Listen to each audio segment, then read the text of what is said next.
آسترکشی ماهرانه نه تنها به استحکام و طول عمر کیفتون کمک میکنه، بلکه ظاهر زیبایی هم به کیفتون میده و این یک ارزش افزوده برای کارتون هست. آموزش این کیف رو من قبلا توی کانال گذاشتم. یک کیف بزرگ و زیبا هست که شما میتونید کیف رو ببافین و اگر میخواین آسترکشی این کیف رو یاد بگیرید با من همراه باشین.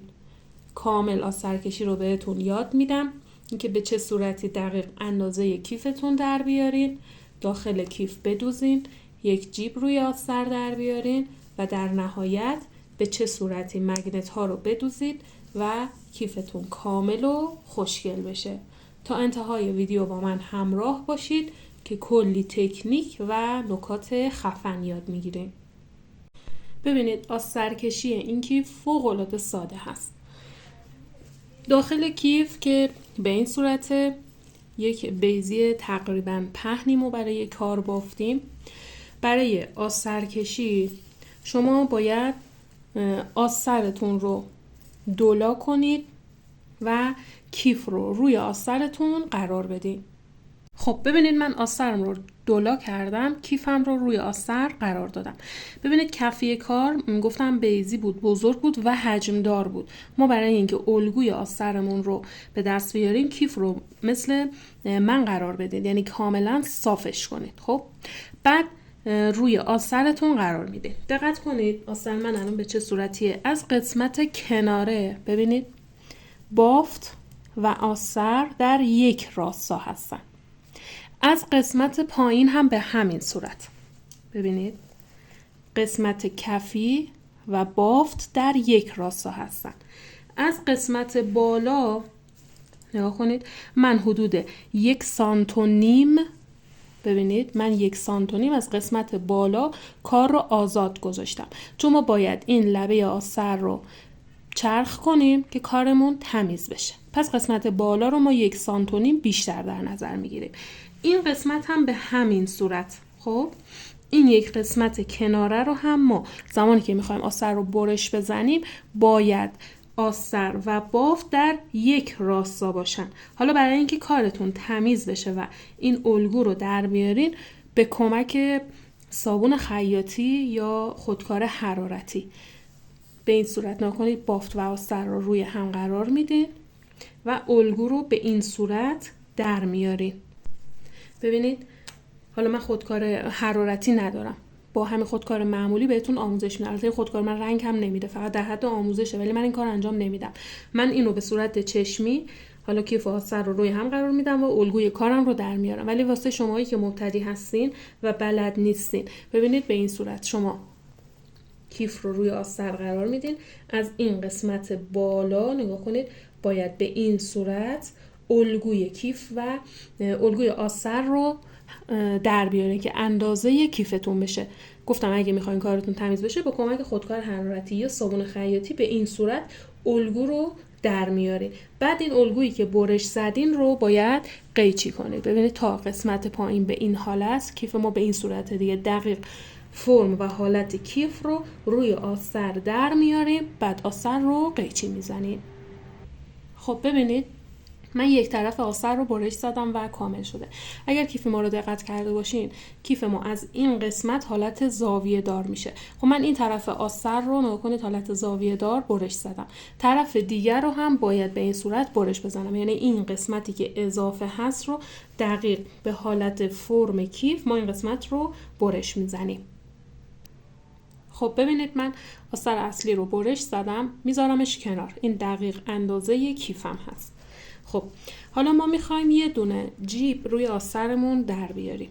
اندازش کاملا اختیاری هست. شما یک مستطیل با طول و عرض دلخواهتون برش میزنید. ببینید اینی که من برش زدم از قسمت طول 23 سانت و از قسمت عرض هم 17 سانت شده. این اختیاریه، شما هر اندازه‌ای که دوست دارین این رو برش میزنید.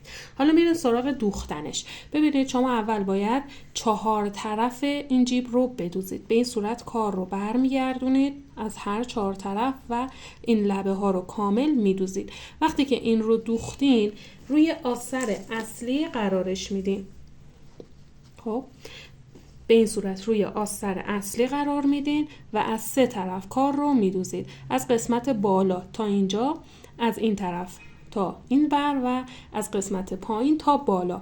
قسمت بالا هم که آزاد میمونه که وسایل رو داخلش قرار میدیم. بعد از اینکه این قسمت رو بافتین حواستون باشه که خیلی سمت بالا نیارین. این یک مقدار باید پایین تر باشه. بعد این قسمت لبه آستر رو به این صورت برمیگردونید حدود 1 سانت تا 1 سانت و نیم به این صورت و این قسمت رو هم میدوزید. طرف دیگر رو هم به همین صورت. بعد که کامل شد آستر رو پشت رو میکنید. زمانی که آستر رو پشت رو کردین ببینید از این قسمت بالا کار رو میدوزید تا این طرف و طرف دیگه از این قسمت میدوزید تا اینجا. بعد این آستر کامل شده ما هست که میذاریم داخل کیف و میدوزیمش. خب خوشگلا ببینید من آستر رو دوختم، گذاشتم داخل کیفم و دقیق اندازه کیفم در اومده. خب قبل از اینکه بهتون بگم باید به چه صورتی آستر رو به کیفتون وصل کنید، اگر هنوز کانال رو سابسکرایب نکردین حتما این کار رو انجام بدین که از آموزش‌های خفنمون عقب نمونین. خب حالا ما میخوایم آستر رو به داخل کیفمون بدوزیم. من این کار رو با کمک سوزن که نازک هست و نخ نامرئی انجام میدم. این کار باعث تمیزی کارتون میشه. شما هم بهتره که از این روش استفاده کنید. ببینید شما این گوشه آستر رو دقیق باید به قسمت گوشه کیف قرار بدین. لب به لب کیف قرار میدین. با دست اینجاها رو نگه میدارین و همزمان میدوزین این قسمت ها رو. از این قسمت تا اینجا کامل میدوزین. اینجا که رسیدین نخ رو کات میکنین و دوباره کار رو از اینجا شروع میکنید تا این قسمت. اگر این کار رو انجام بدین باعث میشه که بند کیفتون پس و پیش نشه. خب شما زمانی که آستر رو میدوزید الان تو حالت عادی نگاه کنید این قسمت های بند روبروی هم قرار داره. ولی وقتی آستر رو که بدوزین اگر از این طرف تا اینجا بدوزین دوباره کار رو از اینجا بخواین شروع کنین تا این طرف بدوزید این قسمت بند به این حالت میشه، پس و پیش میشه و دقیق قرینه و روبروی هم قرار نمیگیرن. پس بهتره از همین روشی که گفتم استفاده کنید و آستر رو به داخل کیفتون بدوزین. خب ببینید من آستر رو هم به داخل کیف دوختم و چون از نخ نامرئی استفاده کردم هیچ گونه خط دوختی رو ما اینجا نمیبینیم. این باعث تمیزی کارمون هست. حالا میخوایم برای اینکه درب کیف بسته بشه از مگنت استفاده کنیم. ببینید من از این مگنت های چرمی استفاده میکنم. اگر بخواید میتونید از مگنت ساده هم استفاده کنید که از 4 طرف جای دوخت داره. ما باید مگنت رو دقیق وسط این قسمت از بند کیفمون قرار بدیم، از سمت داخل و روی آستر به این صورت و با کمک سوزن و نخ همرنگ چرم. این قسمت ها ببینید جای دوخت داره. ما این مگنت رو به راحتی میتونیم روی آسترمون بدوزیم که درب کیف هم بسته میشه. از سوزن نازک استفاده کنید که بتونید راحت‌تر این قسمت از مگنت رو روی کیفتون بدوزین. ببینید به این صورت دور تا دور رو میدوزید. طرف دیگه مگنت رو هم به همین صورت روی آستر قرار میدین طوری که دو طرف رو به روی هم قرار بگیرن و این رو هم میدوزین. خب ببینید من مگنت ها رو هم دوختم. اینم که دیگه داخل کیفمون هست دیگه، خیلی خوشگل و تمیز. اگر میخواین مشتری پسند بشه کاراتون بهتره که آستردوزی رو هم یاد بگیرین و کاراتون رو خیلی شیک و تمیز تحویل مشتری بدین.